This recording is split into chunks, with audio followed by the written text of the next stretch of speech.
Hey fellow toy junkies, welcome back to the channel. Memo here, thank you for joining me. Today we're going to be taking a look at the Robot Paradise RPO-1 and RPO-1B. This of course is their version of a masterpiece Soundwave, and then all of the cassettes. Frenzy, Rumble, Laserbeak, and Ravage. Pretty excited about this. We're going to do everything in one rather than two videos, just to save everybody some time.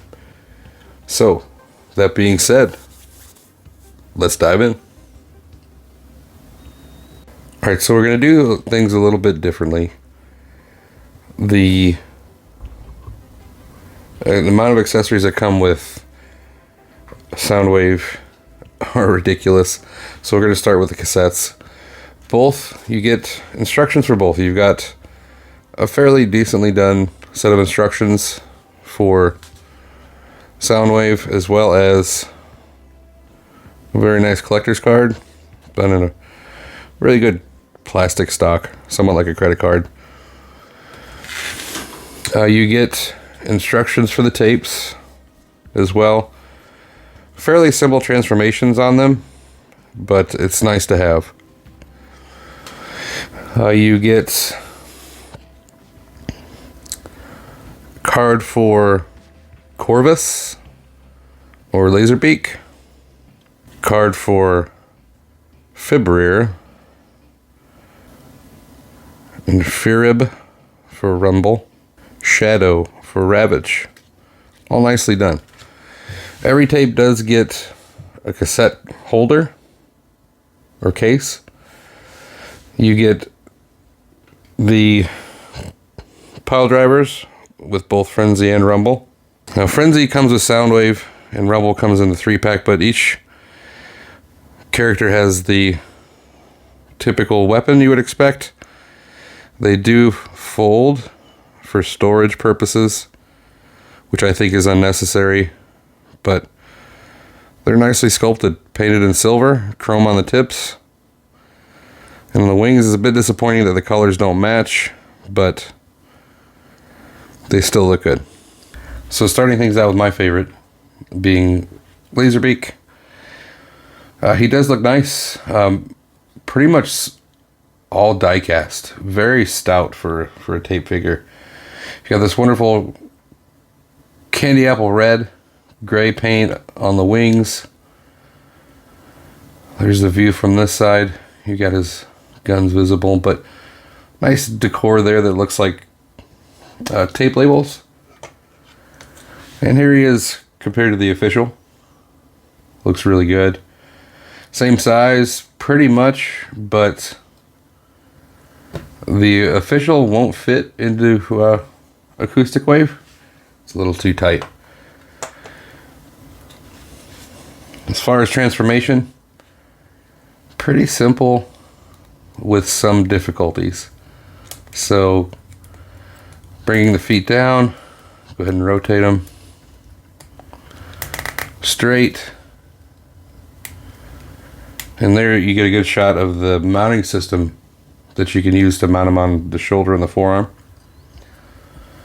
You can go ahead and bring the wings up.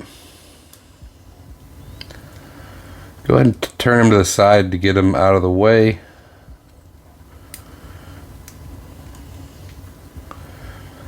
Now this is the problem this is where I have the most difficulty, just because they don't line up perfectly.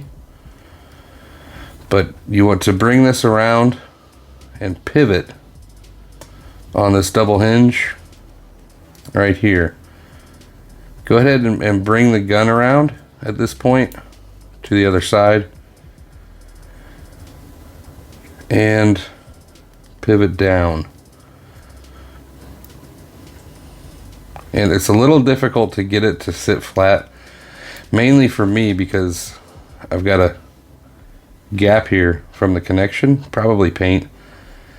I've tried a little bit to loosen it, but it won't budge, so I don't want to break it. I'll try some other time. But repeat that process. Bring this around. Go ahead and rotate the gun around.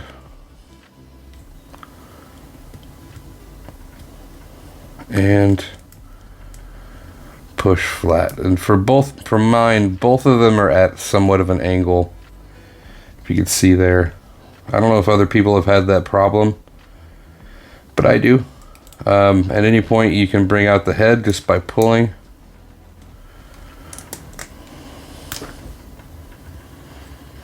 And bring the wings around. Looks really good. Definitely has better articulation in the wings than the official. The feet can pivot up and down. Wings can go forward and back, so you can actually fold up the wings in a relaxed pose if you want. It's nice. And they do, of course, go forward and back. Head can go up and down on his neck, pivot, and he does have the ability to pop out his camera.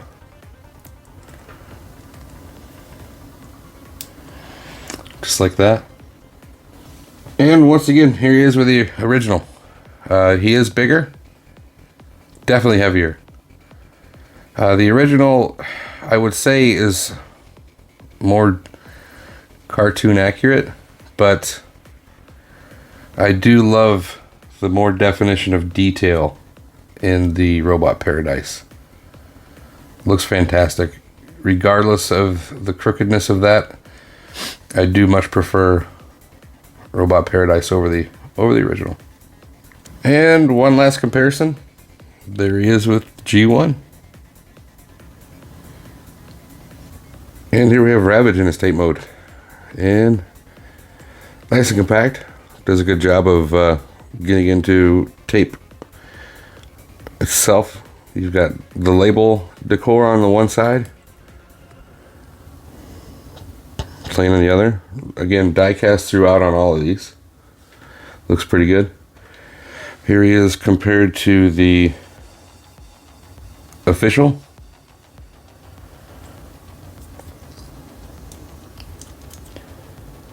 Definitely an improvement.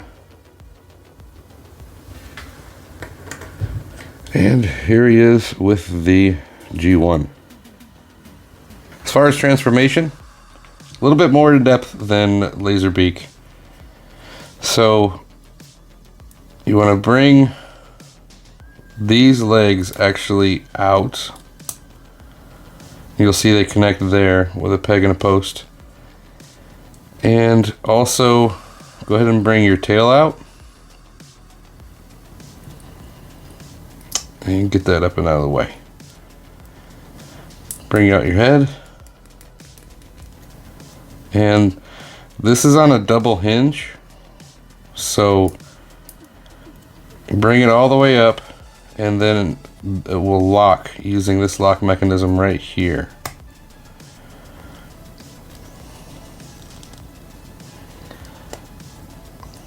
Same on this side. Double hinge it up.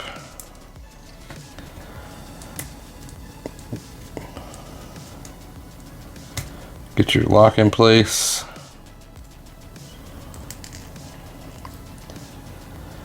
And you can go ahead and now bring your legs down.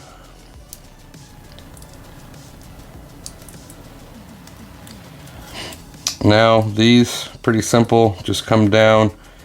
They're on a double hinge, they'll pop out and go backwards.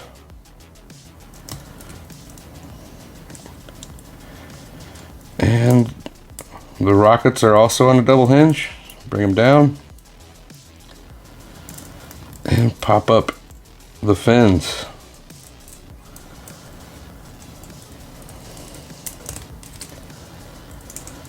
And there we have Ravage.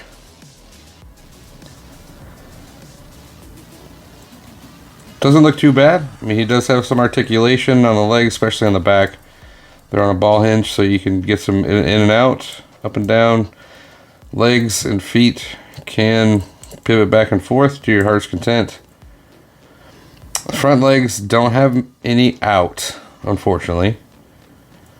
So you're somewhat limited there, but you can open his mouth. And you can pivot side and side. So overall, pretty well articulated. Alright, and here we have Ravage with the G1, Takara Tomy official, and the MMC. And here we have Frenzy and Rumble. Both look truly amazing. Sadly, I don't have a G1 version of these, and I can't locate my official. I think my kids stole them, to be honest. But they do look great. A lot of die cast in these. But there's the front and back. And I'm only going to show transformation once because it is identical and fairly simple. So we'll do it with Rumble. For Rumble's transformation, it's very, very simple. Pull the legs out, and they do have this double hook system. So bend it a little bit, give it a tug, and straighten it out. Again, bend it in, pull the thigh out.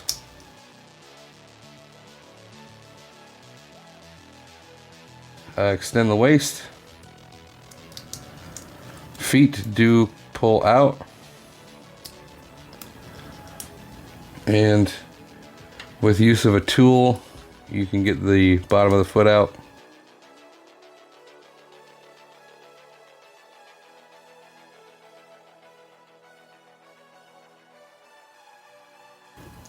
Go ahead and bring the arms down. Straighten.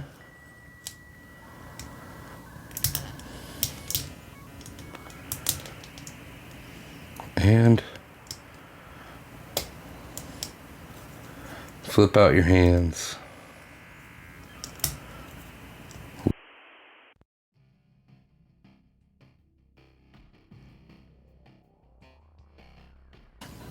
Lastly, go ahead and pop your head around.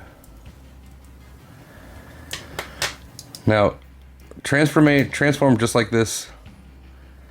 This is how they, in my opinion, they look better, but you don't actually have arm rotation until you pull the arms out on these pins,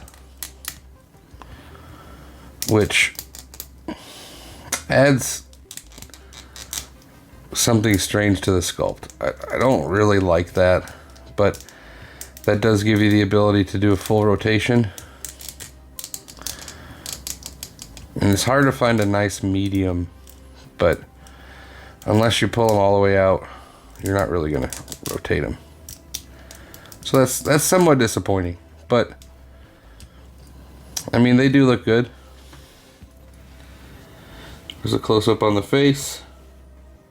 Beautiful blue paint throughout. Love the red eyes and gray paint on the face. Silver and blue on the chest. Different color blue on the arm and hands. Nice silver on the waist. Metallic blue on the thighs. Red and yellow on the shins. Feet are done in nice chrome. As far as articulation, we already talked about the shoulders. You do get more than 90 degrees of bend. Hands don't pivot, or don't rotate, but they do pivot in and out. And shoulders, due to transformation, can go all the way up. No waist rotation at all. Legs can go up to there, forward and back as much as you would need. You do have a double jointed knee, and feet can go up and down. If you get them down in the right position, you can utilize a slight rocker. So overall, nicely articulated. I just don't like those shoulders. Now you can bring in your guns. I'm not a fan of the mounting method, but you just simply pop them into the hand like so. Slightest little nudge and they're going to fall off, but you can do that.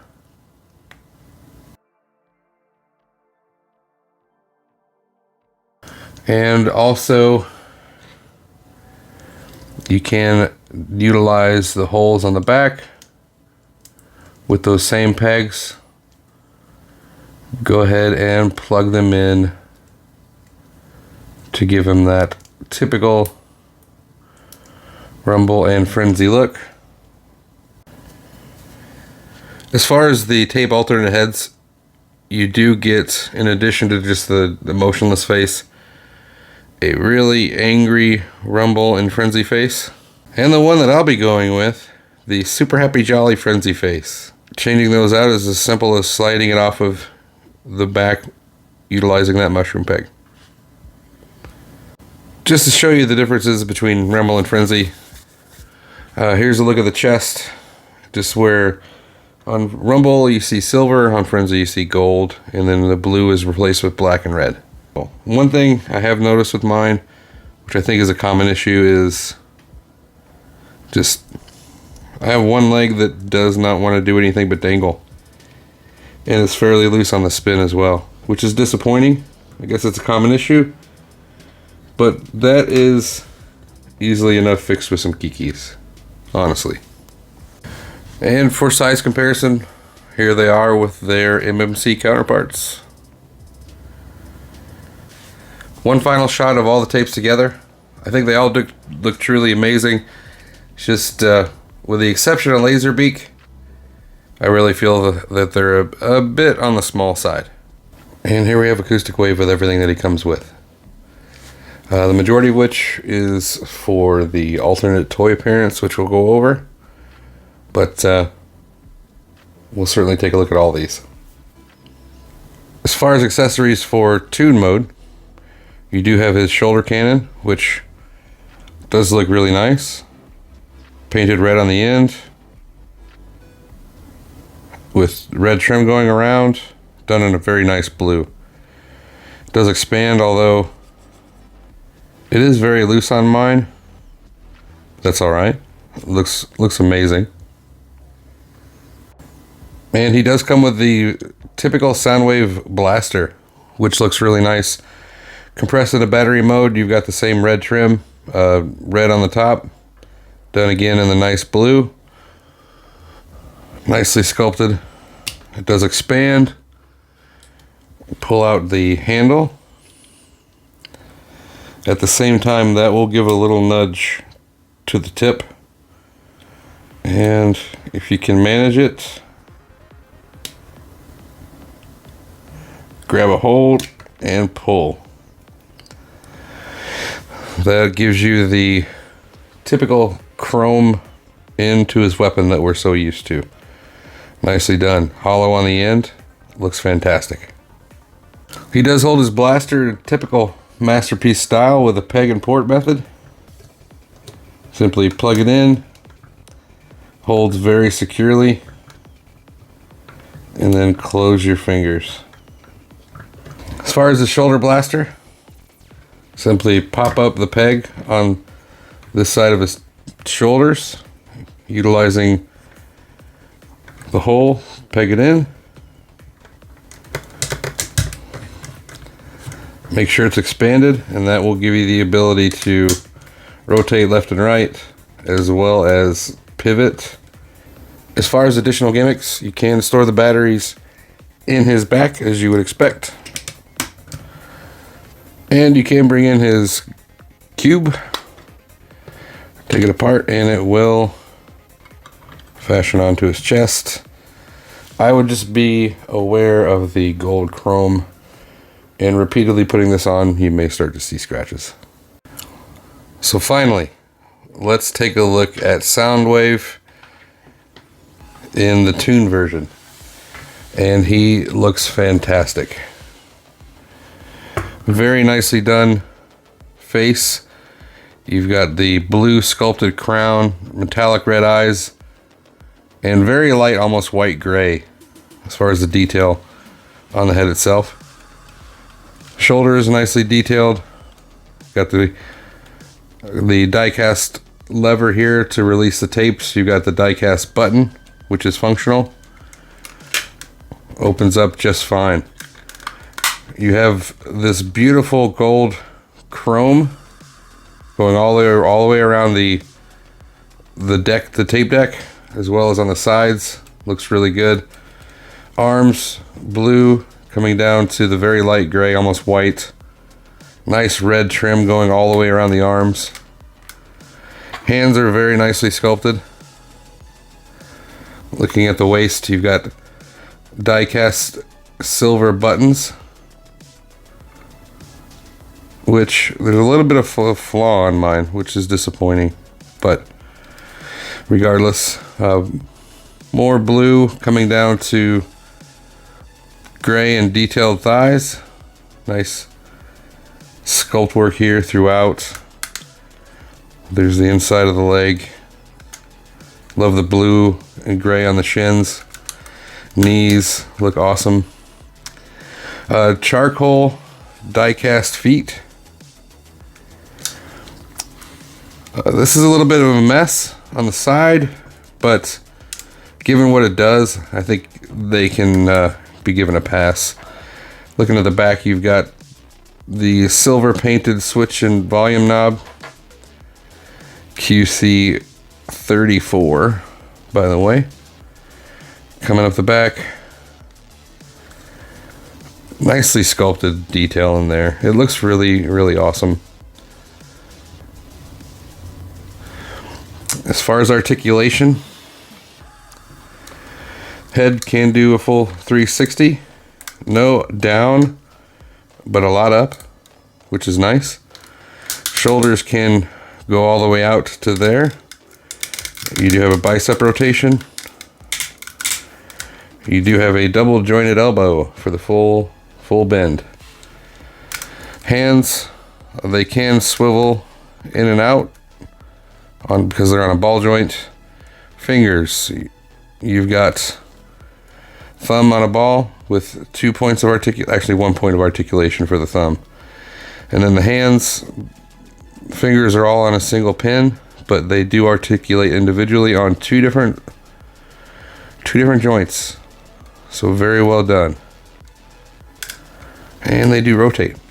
Waist, you do have waist rotation that'll go all the way around. Just bear in mind, most likely it's going to pop this loose in order to utilize it. You do have a very small ab crunch. It's nice that they included it. I wish it did a little more, but very little. Hip skirts can get up and out of the way, and you can kick up to there. If you undo the back, you can get more articulation to the back, but you've got that with him transformed without breaking up the sculpt. You can go all the way out. It does have rotation here at the hip. No thigh cut that I can see. It wouldn't work because you've got those pins. Never mind. Double jointed knee gives you quite a bit of run. And down to the ankles, you do have toe tilt down, and as well as a rocker, but nothing, well, a little bit up and down. Very, very minor though. So overall, sculpt and articulation on this guy are pretty amazing actually. So let's get him into toy version. First thing you want to do, you're going to need a spudger, but you want to go ahead and pop this face sculpt out. It's that simple. And bring in the toy version of the face. For the shoulders, they are tight, but the way you want to do it is you want to pop open the section on the front, and then utilizing this little tab right here, just stick your spudger or your fingernail, and it will come out. Bring in the appropriate side and plug it in, and do that on both sides. Getting the chest out is the scariest part, but I recommend definitely starting with the top and pushing in and then pulling out, because it does slide in and then pop in. So essentially slide it down into those two grooves and then pop it into place. It is scary, it is loud, but you can do it. For the knees, there's a few things that you need to do. You want to go ahead and bend the knee, bring this section out. You can then slowly work off the plain plate and then bring in the colored plate, and yellow on the outside, red on the inside, based off of the G1 toy. Make sure you get it right. Plug it in, hold securely, and you also have some kneecaps. Pop the kneecap off, don't lose it. Bring in the replacement with the red arrow on the bottom. This is what I was trying to say. And straighten out your knee.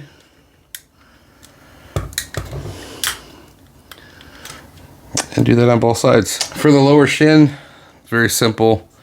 You definitely want to do this before you put the side covers on though.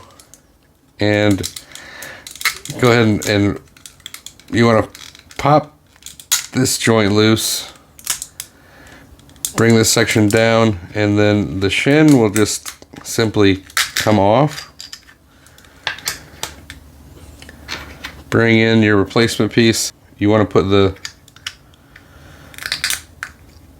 port down and then reassemble your foot. As far as the side of the leg, it's just as simple as unfolding and plugging in the part. You want to make sure that you have the appropriate side. Unfold it. You have these two pegs here and a peg here, and just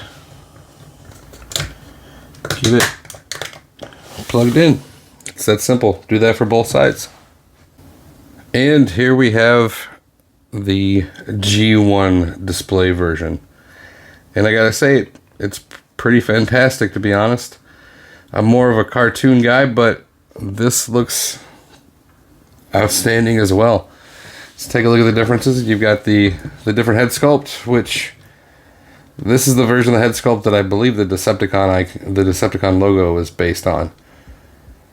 Then you've got the added detail in the chest, the yellow, silver, red accents on the shoulders. Coming down to the knees, definitely like the metallic red on the kneecap there. Yellow, red, and black again here on the shins. Looks good with that yellow that was already there. And then you have the chrome detailing with the pistons inside. Looks really, really fantastic. You can transform him with these changes in place, so that's nice. It's a nice touch. It really is. And just for comparison, here he is with the G1 Soundwave. Gotta admit, they really pulled it off. It does add a completely new look to him. So this can definitely appeal to both toy accurate collectors as well as cartoon accurate collectors. So let's take a look at transformation.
And here we have Soundwave in his alt mode. He's a heavy boy, that's for sure. All of the core that you saw in robot mode definitely does come through. Still, you've got beautiful metal flake blue and white / gray, light gray. The die-cast switches do look nice. I did miss this flap right here, but oh well. It's not a huge difference. Coming around, you've got the functional, slightly functional volume knob.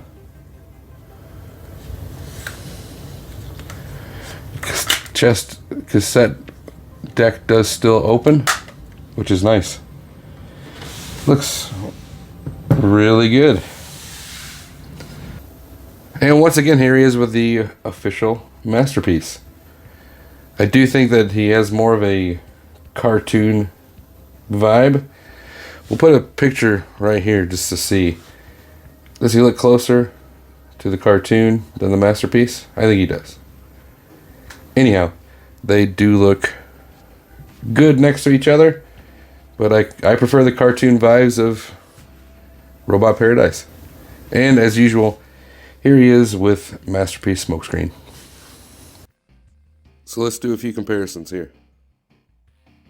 Here he is with Masterpiece Shockwave and Toyhouse Factory Megatron.